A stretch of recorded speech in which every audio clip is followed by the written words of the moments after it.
because if those ends are trying to come in and wrong shoulder or spill that guy, it sets up the naked bootleg. All right, that's what I was going to be my next question. So that's coming back on the split zone. He could also be, you could release him into the flat like Yeah, everybody else. right. Is your are most of your quarterbacks normally like dual threat, or do you have just like I, guys? I haven't Because had a I pure, don't know if that's the difference. yeah, I haven't had a pure passer yet. I haven't had a pure passer yet. Most of my quarterbacks are receivers or running backs, that are athletes.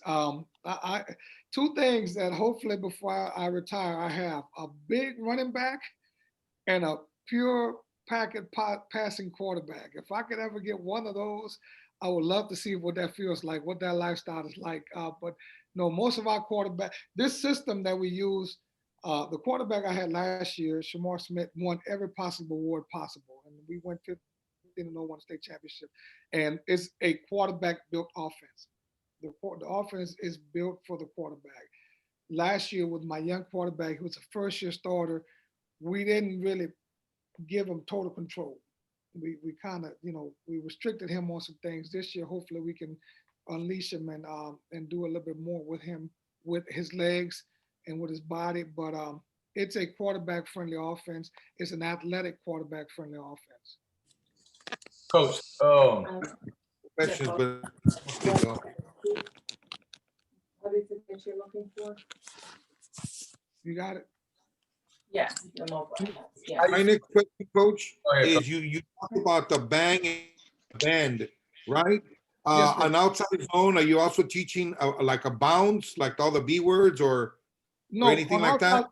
on outside zone, we just tell our guy to stretch the defense to the perimeter, and he only has one read.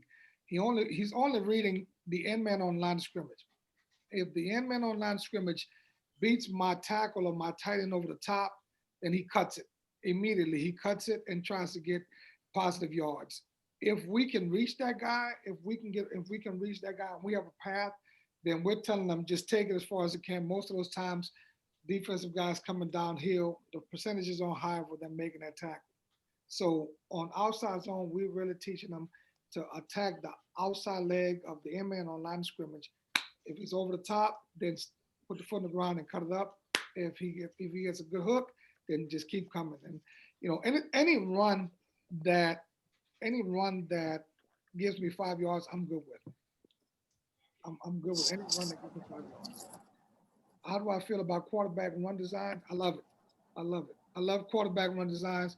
Um, what we can do with inside zone is we would run inside zone and take the back away and let the quarterback run it. And so I love it. It's just like I said, I didn't with last year.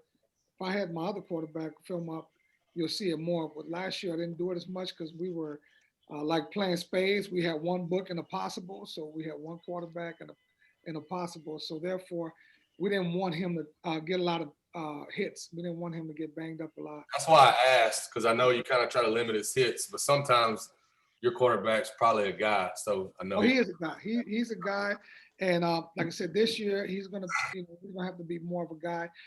And then what we did last year, we just went wildcat, and we just put one of our guys back there, and went wildcat and allowed him to be able to do the same things, which would be inside zone, but now with a running back.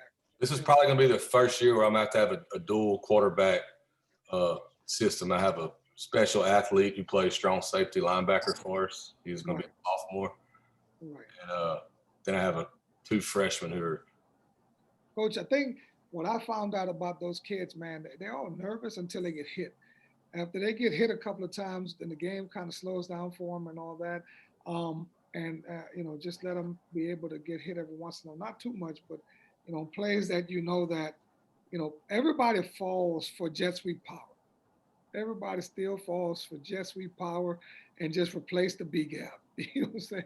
Just replace the B gap. Sometimes that thing will cut back all the way across the field because backers would totally overrun it. So that's something that we still do. We still do quarterback sweep, old school, catch the ball and run and let the back lead you out there. and quarterback this year, we hopefully hoping to do some quarterback counter and some quarterback power off the outside zone looks and stuff like that. Uh, I was just about to ask that. yeah, we got you good, coach. I get you. you know, but we look to do that. Just we have a special, unique situation because we got some very good receivers that, we just have to, the best way to describe what we did last year, we were 8-3, and we just feel like we just left a lot of things on the field. We felt like we could have done so much more. So when you're compiling an offense, and I told that to one of my coaches, we have a very good gumbo. We just got to decide, especially what ingredients we're going to put in there, because we just can't put all ingredients in there. But That's right. 100% correct. Yep. right, we got some very good receivers. We got probably one of the best receivers in the state of Louisiana. We got to give them the ball. We got some young guys that we're very, very comfortable in that we got to get them the ball. And we got some running backs that can make some plays that we got to get them the ball. So, in doing things, you just have to guard against doing a lot, doing too much, and just be able to do what you can do. We haven't been blessed with great offensive line play. We got good kids that give us the best they got. So, therefore, the zone families, the inside zones, the dive zones, and outside zones are easy to teach because they complement each other. Yes. So therefore, we can get as many reps as possible because we're complementing those plays, and there's a lot of similarities to them. And like I said last year, we just when you got a big 360-pounder coach, it don't make no sense to run counter. He ain't getting that, coach. So we look to be able to do a couple of things with that, and just be proficient. The biggest thing is just be proficient.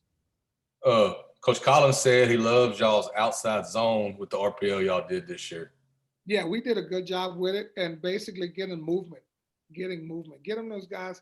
We don't hide the fact that we have some very good speed, and so therefore what happens is when we get our guys running, those guys got to feel, and they're vacating lanes, and as we get Marquell, who's our quarterback, like I said, more comfortable, we're going to be able to look to take more shots on those a little bit more, because like I said, we know we got Shaz Preston backside. He's going to get a lot of the attention. So therefore, we have to be able to get him the ball in those situations. I have another question, Coach. Yes. I noticed you were still a little bit, and then you back kind of moved to one side or the other. Do you ever think out a pistol, or do you always have the back kind of go to one side or the other? And it also, is the back going to one side because you're changing the play from right to left or anything like that? Well, You understand what it's a great observation. And coach, listen, I'm gonna make you laugh because when we started doing this, I'm not that smart. So we basically, what we do is we line the back behind the quarterback in the pistol set as a pre-snap. And when the quarterback calls the play, the quarterback moves the running back. So the quarterbacks move. So if we're going inside zone right, he just snaps his finger and just puts him on the left. All the running back is doing is watching the quarterback. So he moves him over here. So he knows, bam, I'm going. So the quarterback actually, this year will have some autonomy to change the side. Because I like running inside zone away from the 3 tag because it gives me 2 double teams. Yeah, me too. Yeah. We look for the one technique if possible. Yeah. But guess what? This year, because I was kind of slow on offensive line, we had to run it to the 3 tech because my guards wasn't getting up to those backers as fast as I wanted them to. So therefore, we ran it to the 3 this year more because now I got a hat on the hat, and now my backside guard has a hat on the hat. My center's the one that was fixing it. He was the one that was fixing it. So personally, I would love to run it to the 1 because it gives it a different window. But because of personnel, we ran it to the 3 this year mostly. But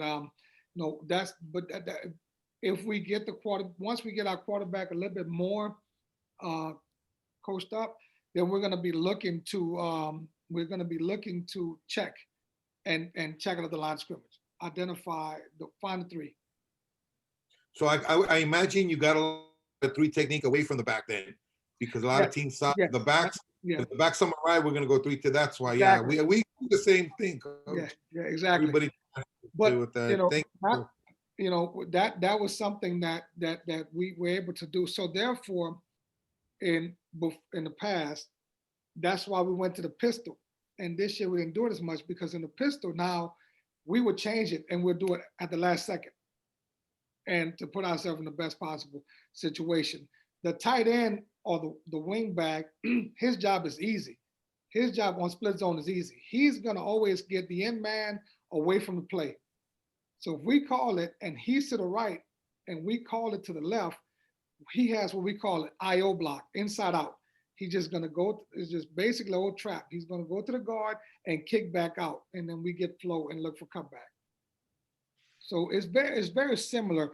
The one thing that I like to think I want to do different with it, I don't want to go side to side. I want to determine it and get vertical as fast as possible. I think that some people kind of get a little bit misunderstanding that think that's when you run inside zone or any type of zone that is going to be going side to side. If you watch our film and coach has it, we're looking to find the easiest path to go north and south because we want to get north and south with it. That's how we get yards because the going east and west, the field isn't made to go that way. Thank you, coach. A lot of good information. I appreciate it. Thank It you. kind of, yeah, thanks. Got it, man. Whatever I can do, man. I learned it from somebody else, and we're just sharing it. Absolutely.